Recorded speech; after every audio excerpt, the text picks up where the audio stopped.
Dear Mother, I hope this letter and photo finds you well. I hope you can forgive me for not writing to you for the past 2 years. I wanted to write to you only when I'm ready to share my tales with you. I still remember the day when I was just lazing around at the field with Billy. Mr. Hatchford came over shrieking like a madman. I remembered he passed me a flyer as though God had descended from the heavens. The flyer was claiming how so many people got rich just by digging for gold at California. I couldn't resist the urge and sped home to find you immediately to share the good news. Finally, we are able to buy all the livestock and dresses that you ever wanted. You were so worried that it might be some sort of hoax and tried to discourage me from going. But this was an adventure of a lifetime. Of course I had to be a man and strike my own fortune. As I approached the railway tracks to head towards California, I suddenly felt scared. This was the first time I've ever been on a long journey alone. I don't have money with me to take the steamer, so I've have to travel via land with Billy instead. I wish you were here with me, but I know you needed to be here for Father and the other siblings. It took me over 87 days to travel 2,200 miles. Come to think of it, that was truly reckless indeed. Yet, it was a journey that I would never forget so long as I lived. I had to learn from scratch how to hunt for fish. Saw many tribes of Indians, and not all of them took kindly to a young Jersey boy who appeared out of nowhere. I've seen herds of buffaloes, some barren plains, and forest of timbers that would astonish the eyes of those permitted to behold them. I managed to keep Billy and myself alive with fresh meat from the buffaloes, antelopes, fish, and ducks. I'd not know how I could have continued on for so long without Billy. He's the only friend I could talk to in this long journey. After 87 days, Billy and I finally reached the Sacramento River. We passed over snow a mile in length and at least 30 feet in depth.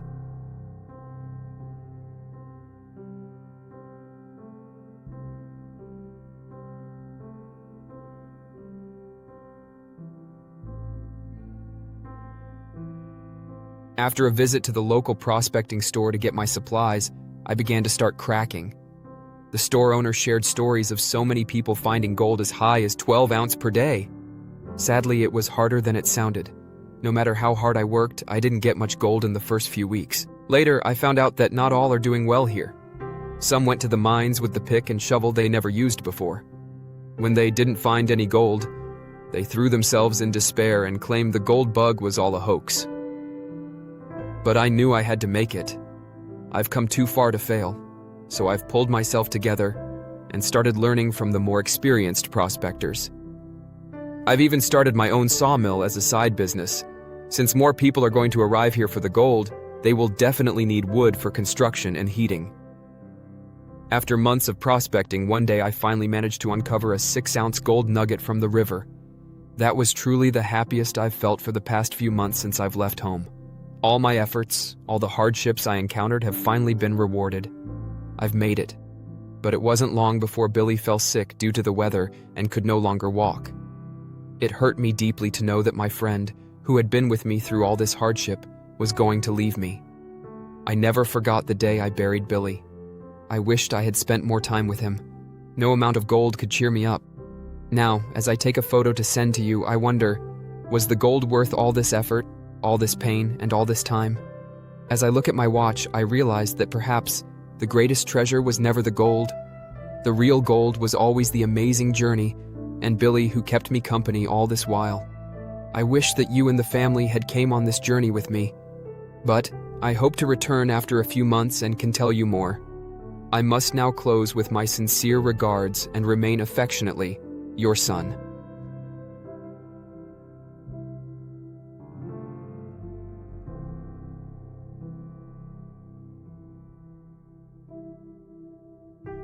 Not all dreams lead to glitter and gold, but to aspire, to regret, to love and to grieve, that is the true wealth which youth brings. To all dream chasers, always stay foolish. Letters. We forget preserves the forgotten voices of history.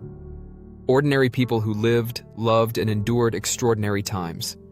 We share these letters to educate, to remember, and to honor. Many of the writings featured are from the public domain.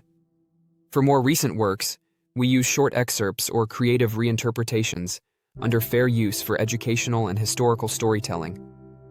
All readings, adaptations, and visuals are original works created by Letters We Forget, LWF.